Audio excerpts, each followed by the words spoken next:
pessoal. Meu nome é Kátia. É, Espero que estejam todos bem. Eu sou médica veterinária, formada pela Universidade Federal de Alagoas, e atualmente eu sou mestranda do programa de pós-graduação em ciência animal pela mesma universidade. E o meu projeto, né, de pesquisa e o meu objeto de pesquisa está relacionado a felinos e bem-estar. Então, como eu estou estudando muito essa área, eu pensei em trazer essa temática para vocês, que é de grande valia, tanto para os estudantes, né, que logo logo estarão atendendo seus próprios pacientes, como para os médicos veterinários em si, né, que já estão formados, que já têm a sua rotina clínica, porque a gente sabe, né, que na grade, assim, no curso em si, nem sempre é abordado esse tipo de conteúdo, de bem-estar e criação de gatos domésticos. E existem diversas particularidades na espécie que faz com que a criação, se feita da maneira correta, vá trazer muito bem-estar para esse animal. E, ao mesmo tempo, caso seja feita de uma maneira errônea, vai trazer muito estresse para o felino. Então, acredito que seja uma temática bastante interessante e vou trazer assim dicas para que vocês possam aplicar na rotina de vocês, né? Tanto com seus próprios gatinhos de estimação, como também para explicar, para passar o conhecimento para o tutor, né? Que é a nossa obrigação.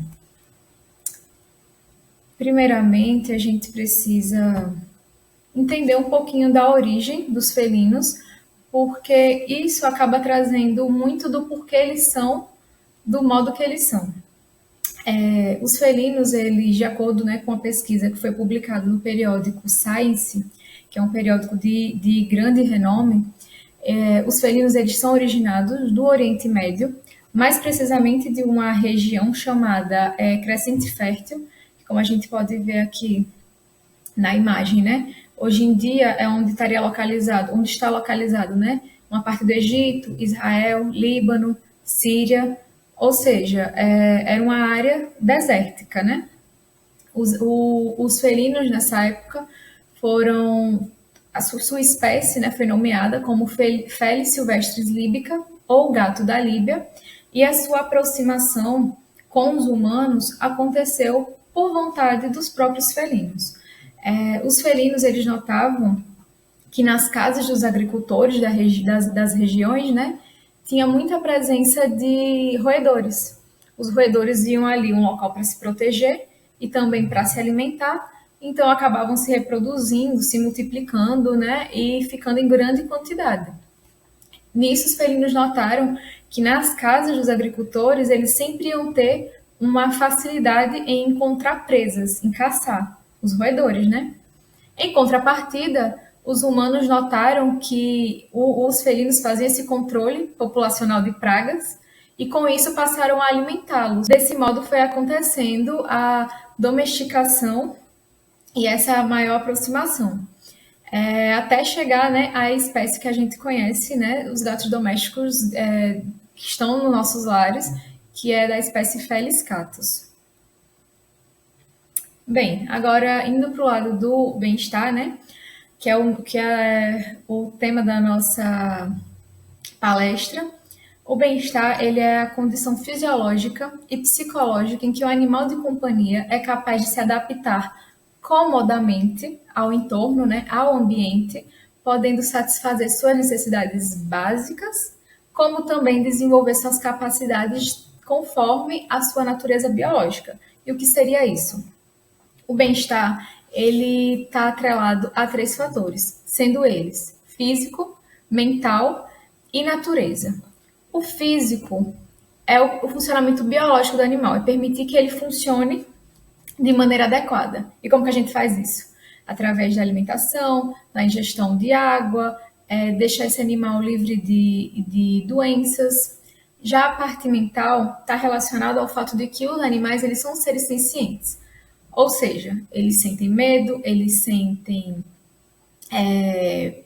frio, eles sentem insegurança. Então, a gente precisa manter a parte mental do animal com bem-estar, no sentido de promover um ambiente seguro, dar carinho para esse animal, não bater no animal porque ele sente medo, ele sente raiva, ele se assusta.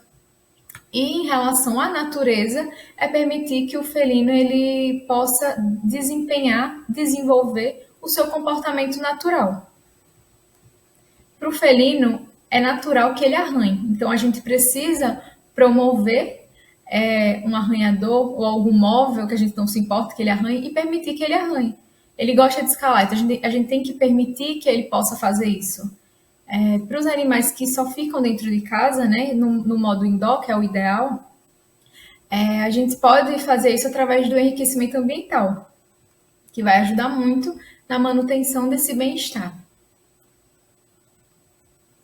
Aí nessa imagem que eu trago aqui para vocês, são 3 gatinhos utilizando, né, calçados. E assim, se a gente olhar, todos eles parecem ter um bom score corporal, parece estar livre de qualquer tipo de lesão. Com certeza, né? Estão sendo alimentados, estão sendo bem tratados, estão dentro de casa, né? Então provavelmente eles têm conforto. Entretanto, se a gente notar, eles estão calçados, estão utilizando um tipo de vestimenta. E com isso, será que eles conseguem arranhar, conseguem escalar?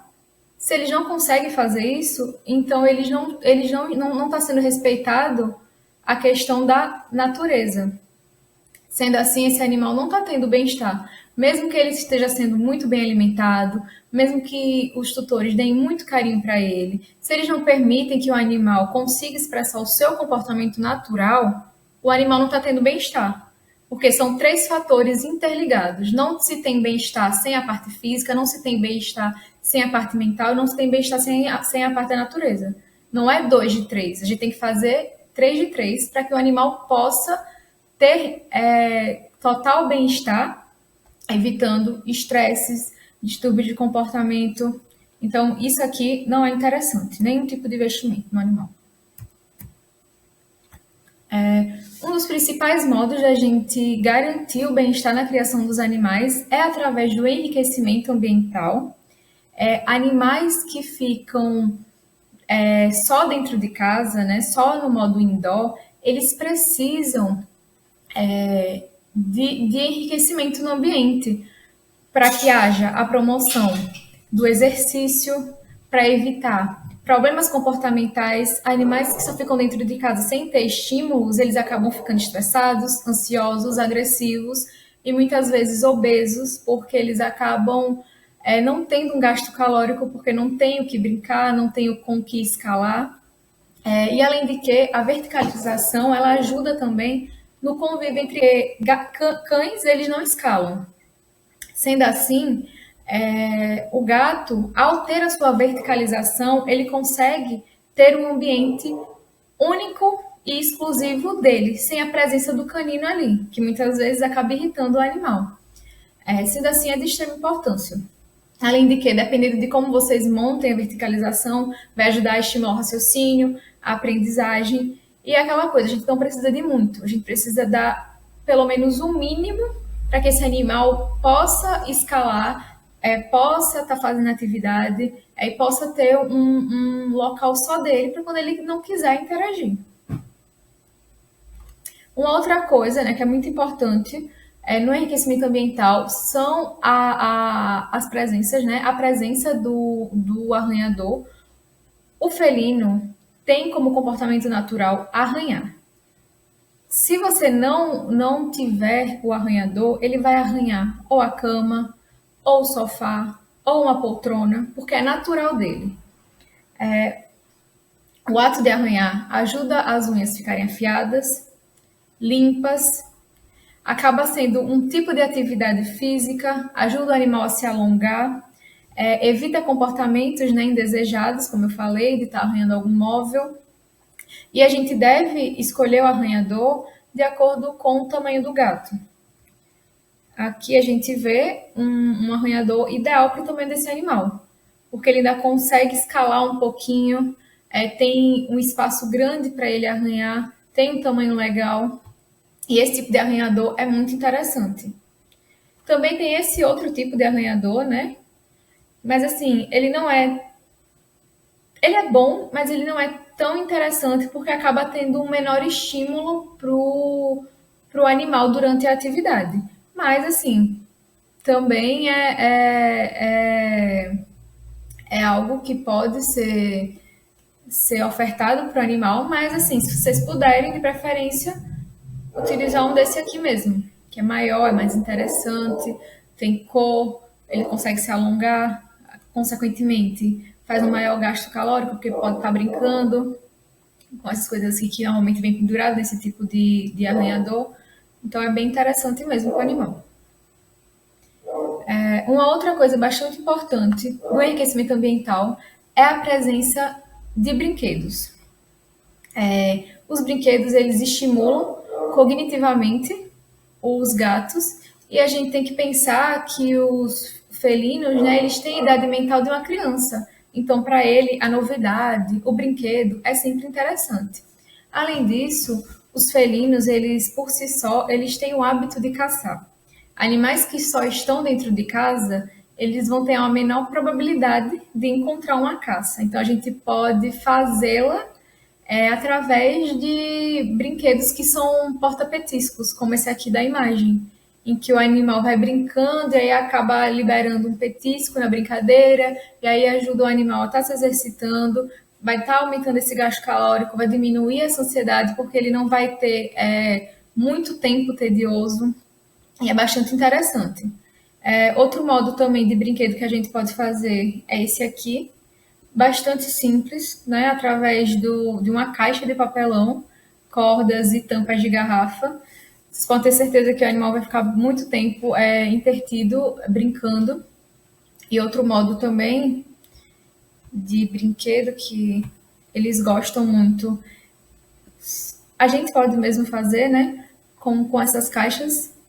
A gente faz os buracos, coloca um pouco de petisco, o animal vai estar sentindo o cheiro, vai estar com vontade vai acabar tendo essa vontade, né, ele fica instigado a procurar o que é, e aí acaba também ajudando na atividade, na questão do gasto calórico, na ansiedade, porque ele vai passar um tempo observando, procurando. E outra opção também é através de bandejas de ovos. Normalmente eles gostam muito, porque tem textura e vocês podem colocar, né, ou indicar para os tutores colocarem petiscos em alguns desses espaços para que os animais eles fiquem procurando e aí eles adoram. É sempre interessante trazer novidades para o animal, principalmente para aqueles que ficam exclusivamente dentro de casa. Bem, em relação ainda, né, ao bem-estar, até os bebedouros e comedouros estão relacionados ao bem-estar do animal, e eu vou explicar o porquê. Os felinos, eles têm uma necessidade muito grande de fazer uma boa ingesta de água, pelo fato deles terem predisposição a ter problemas no sistema urinário, principalmente inferior. Então, a água é essencial para o felino. O felino doente é um felino que vai estar com alteração na parte física. Consequentemente, vai estar afetando o bem-estar. Então, até a água, o alimento em si, né, ele está relacionado ao bem-estar do animal. Como é que a gente pode fazer para ofertar a água do melhor modo possível? Primeiramente, a gente precisa fazer a limpeza e a troca de água diariamente. Os animais, os felinos, né, eles têm uma maior sensibilidade ao odor. Então, se ele achar que aquela água está suja, se ele achar que aquela água não está boa para consumo, ele não vai consumi-la. Se ele sentir algum tipo de odor, ele não vai querer consumir. É interessante, para aumentar a ingesta de água, colocar potes espalhados pelos cômodos, porque, imagina, o felino chega na cozinha, tem um potinho de água. Ele vai para o quintal, tem outro potinho de água. Isso aumenta a probabilidade dele tomar água, porque está ali disponível. Tem felinos que têm dificuldade em tomar água em potinhos, eles não se interessam, então a opção para esses felinos é a obtenção de fontes, né? A aquisição de fontes. Tem fontes de todos os preços, todos os tamanhos, e isso ajuda muito no interesse do animal em relação à água. Evolutivamente, eles notavam que água parada tinha maior probabilidade, né, de estar contaminada, porque tem odor, diferentemente daquela água que está em movimento, que está sempre se renovando. Então, por isso, eles tinham essa maior predileção em tomar a água em movimento. E aí, às vezes, o que é que acontece? O tutor fala, eu não vou comprar fonte, vou deixar uma torneira da minha casa aberta e ele vai tomar água. De fato, ele pode ser que ele se interesse por tomar. Entretanto, a gente não deve condicionar o felino às torneiras. A gente não deve indicar isso ao tutor. E por que não? Quando a gente indica que o animal fique tomando água na torneira, a gente basicamente está fazendo com que esse animal só tome água se o tutor lembrar de abrir a torneira. No dia que o tutor sair apressado para o trabalho, o animal vai e esquecer de abrir a torneira de água, o animal vai passar o dia com sede. Então, a gente não deve condicionar de jeito nenhum que o animal beba água única e exclusivamente devido à nossa ação. A gente tem que fazer com que o animal beba água pela disponibilidade, por ter potes, por ter fontes, e não porque a gente vai estar se obrigando a lembrar, porque pode ser que a gente esqueça. E aí quem sofre é o felino. Para animais que não têm dificuldade na questão da ingestão de água, animais que bebem assim de forma adequada e bebem bem assim ao longo do dia, o que eu indico é sempre indicar o tutor trocar os potes de plástico. Normalmente os potes que a gente encontra para comprar são de plástico e esses potes não são interessantes porque eles acabam facilitando a proliferação bacteriana. Eles têm maiores arranhaduras que faz com que as bactérias consigam entrar e se proliferar ali. Então, mesmo a gente limpando, a gente não consegue retirar tudo. Então, o indicado mesmo é utilizar potes ou de inox ou de cerâmica. E só essa mudança também já vai ajudar a evitar, né, e a prevenir ou a piorar a acne felina, né, que é muito comum dos animais terem nessa área assim de queixo, muitas vezes causadas ou muitas vezes pioradas por conta do pote de plástico. Então, o ideal mesmo é ou de inox, ou de cerâmica, ou de porcelana. Em relação aos comedouros, eles também devem ser ou de inox ou de cerâmica, não devem ser de plástico também. Tanto os bebedouros como os comedouros, eles não devem ficar encostados na parede. Como a gente pode ver na imagem, né, nessas duas imagens, os felinos eles gostam de ver ao redor, mesmo enquanto eles estão se alimentando. Então, quando a gente encosta na parede, o comedouro ou o bebedouro, a gente acaba diminuindo esse campo de visão, que incomoda o animal. Muitas vezes ele não quer passar muito tempo ali se alimentando e bebendo água, porque ele está sentindo assim, poxa, não estou conseguindo ter uma visão de tudo assim, e acaba se sentindo um pouco mais acuado. Os bebedouros e os comedouros, eles devem ficar longe da caixa de areia. Os felinos, eles são extremamente higiênicos, então eles não querem comer ou beber no mesmo ambiente onde eles liberam as suas excretas. Outra coisa também importante é a ração. Não deve ficar exposta o dia todo, porque acaba perdendo a palatabilidade por conta do oxigênio, né, da oxigenação dessa ração. Então, o ideal é colocar, depois tirar, depois colocar de novo. E outra coisa bastante importante, que às vezes as pessoas não entendem o porquê dessa lógica felina, mas nesse pote aqui, ó, nesse pote, nesse comedouro, está sendo considerado cheio para o felino. Entretanto, esse aqui tem ração ainda, mas o felino, quando vê o pote assim, ele fica pedindo mais comida. Isso acontece pelo fato de que ele tem muita dificuldade, por conta dos bigodes, né? Por conta das vibriças, de alcançar essa ração. Então, a gente tem que ter essa atenção maior, bem como também, né, orientar os tutores, para que quando tiver ração assim, só reorganizar. Às vezes nem precisa colocar mais. Só reorganizar que o animal vai voltar a comer. Porque para eles, comer assim é totalmente incômodo. Bem, agora em relação A alimentação. Os felinos, eles são carnívoros obrigatórios e a alimentação deles, o ideal é que seja realizada majoritariamente pela alimentação úmida. E o que seria alimentação úmida? Um modo fácil de encontrar essa alimentação úmida é através dos sachês, esse aqui, e a gente só tem que se atentar a uma coisa. Quando a gente for comprar o sachê pro felino, a gente tem que ver se tem escrito alimento completo. Se tiver alimento completo, é uma ração balanceada e completa para o seu animal. Quando tem alimento específico, quer dizer que é um petisco, é algo a mais, que não vai trazer todos os nutrientes necessários.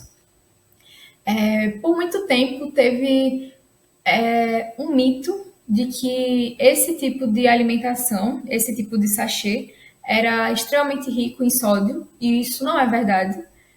Quando é um alimento balanceado e completo, ele é como se fosse uma ração seca. A diferença é que ele que é uma ração úmida, consequentemente, tem mais água, que é muito importante para o felino, porque vai aumentar essa ingesta de água pelo animal através da alimentação. Então a gente não vai contar só com a água que ele vai tomar em si, mas sim também com a alimentação que ele vai consumir, que vai estar rica também em água. Os felinos, eles têm o costume de comerem em pequenas quantidades, várias vezes ao dia, até 17, 20 vezes ao dia. Então, o que a gente pode fazer?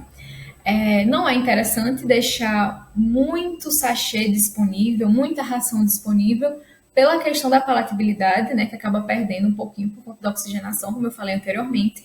Então, o que a gente pode fazer é o enriquecimento alimentar. Por exemplo, digamos que vocês saiam para trabalhar de 7 horas da manhã e o tutor saia para trabalhar às 7 horas da manhã também. Aí vocês podem indicar que esse tutor coloque um sachê, vai variar, né, de acordo com o peso do animal, enfim. Mas digamos, um sachê, deixe esse único sachê durante o dia. Entretanto, que ele coloque petiscos, ração, através de brinquedos, para que esse animal vá encontrando durante o dia. E, consequentemente, ao encontrar durante o dia, vai fazer com que ele ingira, né, pequenas quantidades de comida várias vezes ao dia. Não é interessante a gente deixar uma grande quantidade de sachê, uma grande quantidade de ração, como eu falei. Mas é interessante a gente promover o enriquecimento ambiental. A maior parte da alimentação vai ser através da alimentação úmida, através do sachê ou alimentação natural, que deve ser feita com um nutricionista veterinário. Mas aí a gente pode deixar para o animal brinquedos, né, porta-petiscos, para que ele vá se alimentando ao longo do dia e brincando ao longo do dia, né, e diminuindo, consequentemente, o estresse, aumentando a atividade física. E outra coisa também que é muito comum de acontecer quando a gente orienta o tutor sobre alimentação úmida é deles perguntarem de por quê. Por que tem que ser úmida? Por que eu não posso dar ração seca? Meu animal bebe muita água, então para que eu vou fazer a alimentação úmida? E aí vocês podem falar que gatos que só comem ração seca, indica-se a ingestão de pelo menos um copo americano e meio. Será que o felino consegue ingerir essa quantidade toda? Às vezes é muito difícil orientar o tutor devido a essa questão. Então, vocês podem utilizar vídeos como esse aqui que eu vou mostrar para vocês para exemplificar de como é dificultada mesmo essa questão da ingestão de água do animal, devido à própria fisiologia da língua. Então, é interessante sim fazer alimentação úmida. Não só fazer a seca, esperar que ele tome água, mas fazer a alimentação úmida e promover, né, maior probabilidade para ele tomar água através dos bebedouros espalhados pela casa ou através de fontes. Porque, ó, como vocês vão ver agora, parece que o felino, né, tá tomando água. Só que quando a gente vê em câmera lenta, ele quase não pega volume de água cada vez que ele coloca a língua para tomar água. Então, será que é possível um animal comer só ração seca e conseguir hidratação suficiente através só da ingesta de água? Eu acredito que não.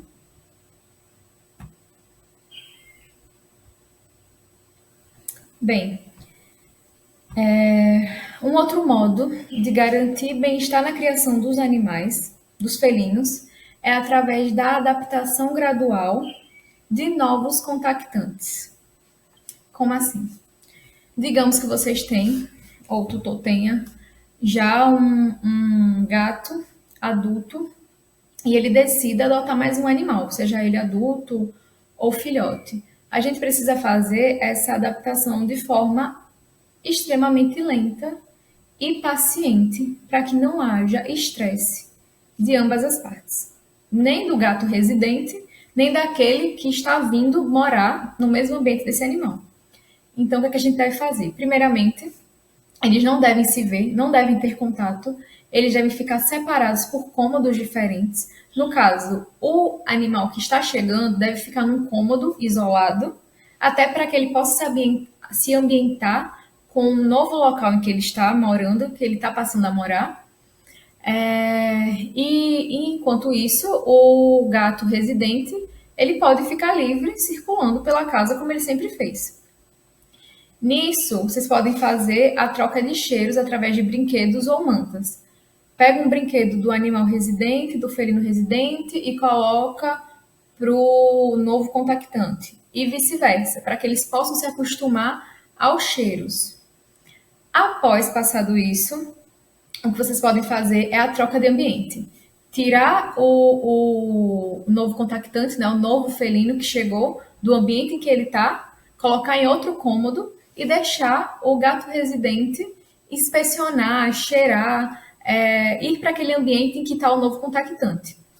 Depois disso, vocês devem fazer o primeiro contato visual, entretanto, controlado, ou através de uma área com vidro, como a gente pode ver nessa imagem, ou através de caixa de transporte. Vocês podem colocar tanto o gato residente, né, numa caixa de transporte e o novo gato em outra caixa de transporte e colocá-los frente a frente para que eles possam, né, finalmente se ver, não só sentir o cheiro.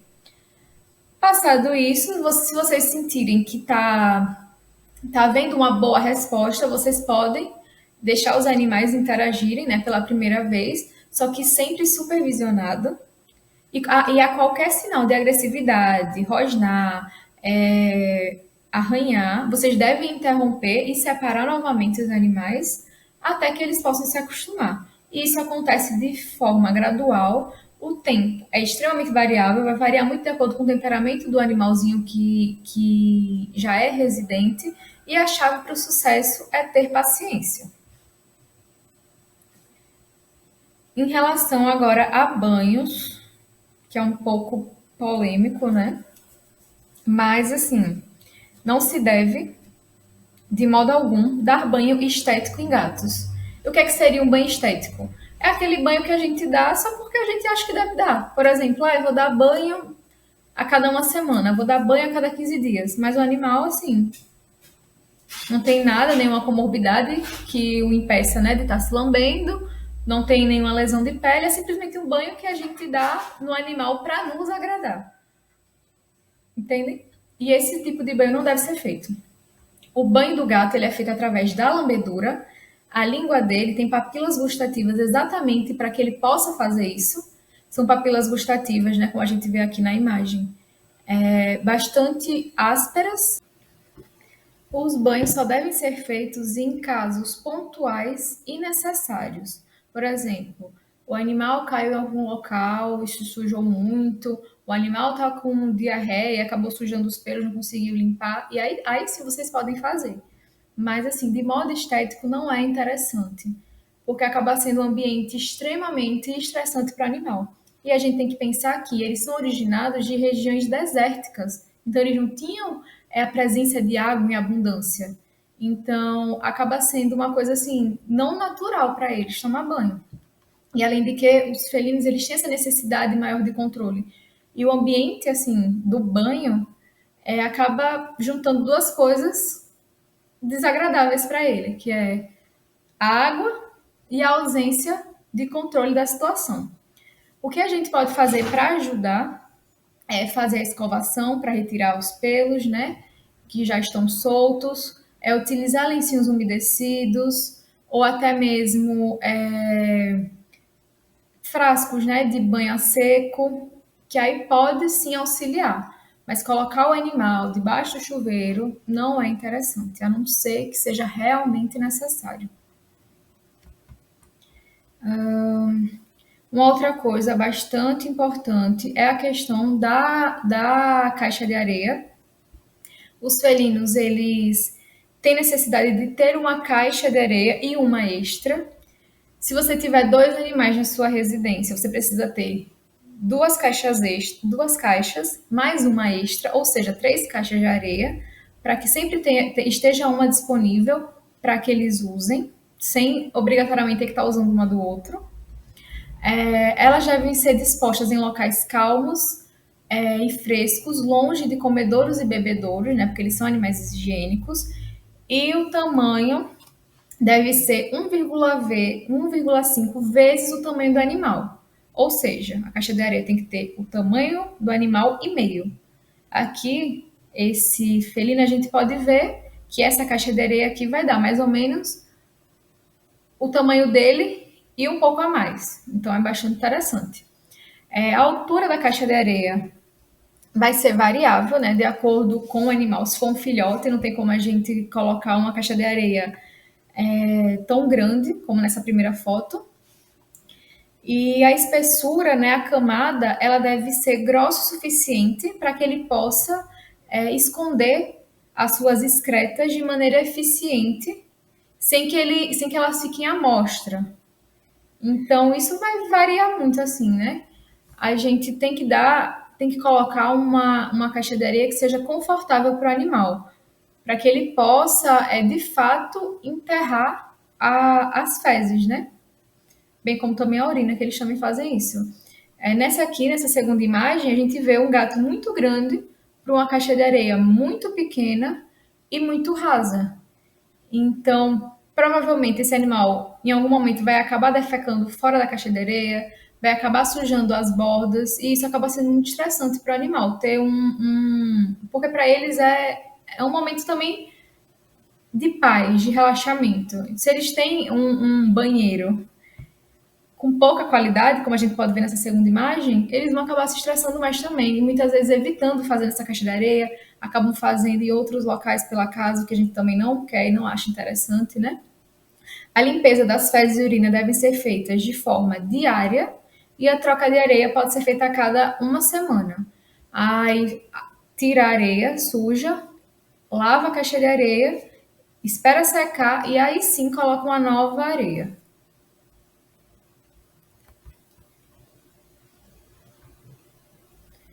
Em relação às vibriças, ou popularmente conhecida como o bigode do gato, não se deve cortar.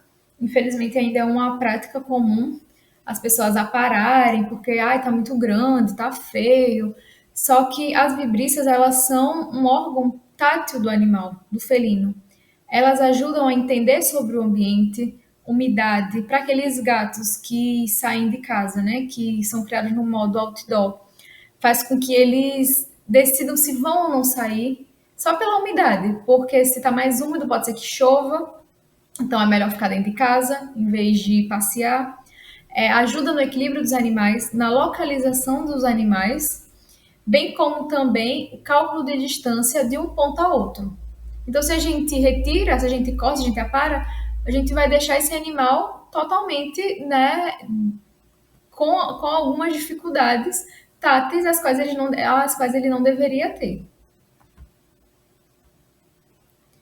Em relação à administração de medicamentos, a contenção ela deve ser feita de forma suave. Muitas vezes a gente vai prescrever, né, medicamento para ser feito em casa, então a gente precisa orientar esse tutor de como fazer essa medicação.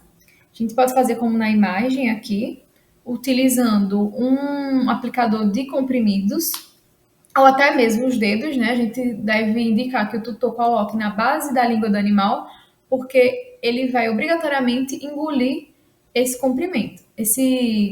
comprimido. Para remédios, para medicamentos líquidos, a gente pode indicar a utilização de cápsulas vazias. A gente compra as cápsulas vazias, preenche, né, com a quantidade prescrita e aí oferta para o animal, porque assim ele não vai sentir o sabor. Consequentemente, ele não vai ter o estímulo negativo do medicamento, porque muitas vezes acontece de você consegue fazer a primeira vez o medicamento líquido, e aí na próxima o animal já está com aquela noção, né, do que aconteceu, de que tem um gosto ruim, e aí acaba sendo muito mais difícil você conseguir administrar. Outro modo também de administrar medicamentos sólidos, né, comprimidos, é através do alimento. Você pode colocar no sachê, que às vezes eles nem percebem e conseguem ingerir sim. Uma outra coisa bastante importante para a gente garantir o bem-estar do felino é manter a vacinação e a vermifugação em dia. As vacinas elas podem ser feitas a partir de 45 dias de vida, né, que é a vacina polivalente, pode ser a AV4, AV3 ou AV5, vai proteger contra várias doenças. Também deve ser feito aos 4 meses a vacina antirrábica, né, para prevenir a raiva, e ambas têm reforço anual, reforços anuais. Outra coisa também é a questão dos vermífugos, eles devem ser administrados de 4 a 6 meses, ou quando for detectada a presença de verme devido a algum sinal clínico do animal, né? Por exemplo, teve diarreia, aí foi pedido parasitológico de fezes e encontrou algum tipo de verme. Aí você vai acabar fazendo em forma de tratamento mesmo. E aí o vermífugo vai variar de acordo com o peso do animal. No mercado há diversos disponíveis, né? Um que eu acho bastante interessante é o Advocate, porque o uso dele é tópico e ele previne tanto endoparasitas, né, como ectoparasitas também. E não tem a questão de você precisar ter que administrar, porque você passa na parte do dorso, entre as escápulas. Então é assim, bastante interessante. Um outro modo de assegurar o bem-estar dos animais, dos felinos, é através da castração. Felinos não castrados acabam se envolvendo em brigas, acabam fugindo das suas residências, né, para poder acasalar, acabam, né, as fêmeas tendo ninhadas indesejadas. É bastante difícil você conseguir adoção responsável, né, para os felinos quando eles vêm a nascer, sem contar que assim uma gata não castrada vai ter filhote o ano todo. Ela pelo menos ela vai ficar prenha pelo menos 2 vezes ao ano. Nisso, quando suas filhotes atingirem, né, a maturidade sexual, caso não castradas também, vão ser outros animais que vão ter mais filhotes, então acaba sendo uma proporção, assim, um aumento aritmético muito grande por conta de um animal que não foi castrado. O pós-operatório, vocês sempre devem explicar, né, de maneira simples para o tutor que o pós-operatório não é nada, não é um bicho de 7 cabeças. Às vezes o tutor ele fica evitando a castração porque acha que vai ser muito difícil o pós-operatório e não é. De macho é extremamente tranquilo, né?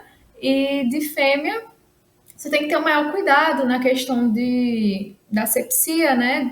Da ferida cirúrgica, deixar ela de roupinha cirúrgica para evitar que mexa e respeitar o período, né, para a retirada dos pontos. E assim, medicação, anti-inflamatório, normalmente é assim, extremamente tranquilo. E vai ser um bem que você vai fazer para o animal, porque vai evitar que ele queira, né, sair para a rua, para aqueles animais que só vivem no modo indoor.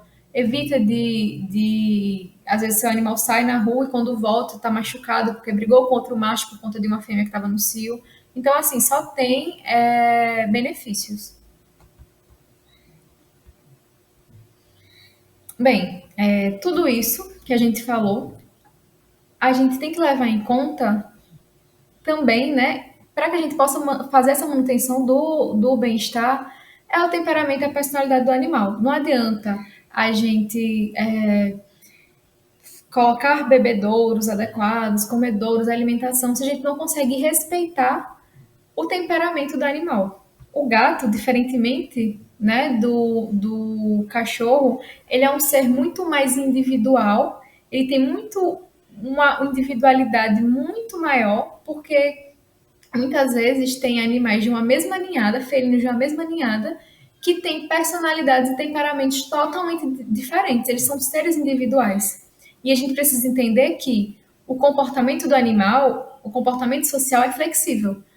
Tem felino que você vai adotar, que ele vai adorar conviver com outros animais, que não vai se importar, não vai se estressar, e vai ter felinos que não vão gostar de estar nem assim muito próximo a gente, sabe? Nem a outros animais. E a gente precisa respeitar isso para que também seja garantido o bem-estar, para que a gente não espere um comportamento muito diferente daquilo que ele possa nos oferecer. O temperamento dos gatos ele é influenciado, né, pela genética, saúde mental e física da mãe durante a gestação e as experiências do próprio felino até os 2 meses de vida.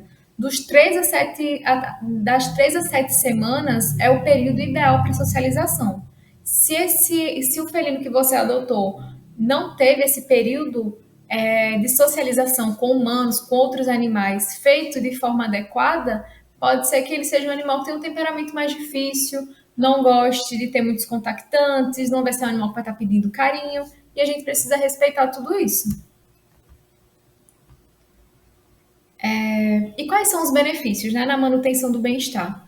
Quando a gente promove o bem-estar, a gente promove, consequentemente, uma maior imunidade, porque animais estressados produzem mais cortisol. O cortisol ele afeta diretamente na cascata do ácido araquidônico, que vai afetar totalmente as células de defesa. Então, vai ser um animal que vai ter uma imunidade menor. Quando a gente promove o bem-estar, a gente aumenta a longevidade, aumenta a confiança do animal, tanto na gente como no ambiente que ele está, bem como também previne cistite idiopática, que é totalmente relacionada ao estresse, né? Que é aquela cistite que o animal tem quando ocorre alguma situação estressante, quando é feito de qualquer jeito,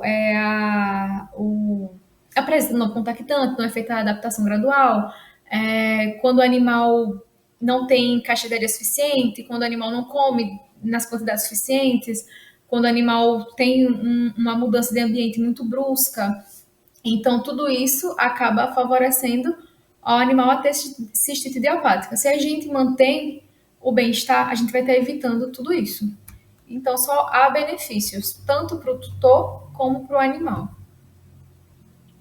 Bem, nesse site aqui, iCatCare, está elencado, né, a Sociedade Internacional de Medicina Felina, e aqui tem muitos guidelines, assim, muitas diretrizes, tanto para proprietários, né, para tutores e cuidadores de gatos, bem como também para veterinários. Então, assim, tem os diversos tópicos que vocês imaginarem, então é muito interessante para estudar, para orientar o tutor também. Vocês podem baixar e traduzir o, esses PDFs, né? E tem sobre os diversos assuntos. Então é um site assim bastante importante para quem trabalha na clínica, quem trabalha também só com felinos, porque para ficar atualizado sobre o que deve fazer, o que não deve fazer, como fazer, é bem interessante.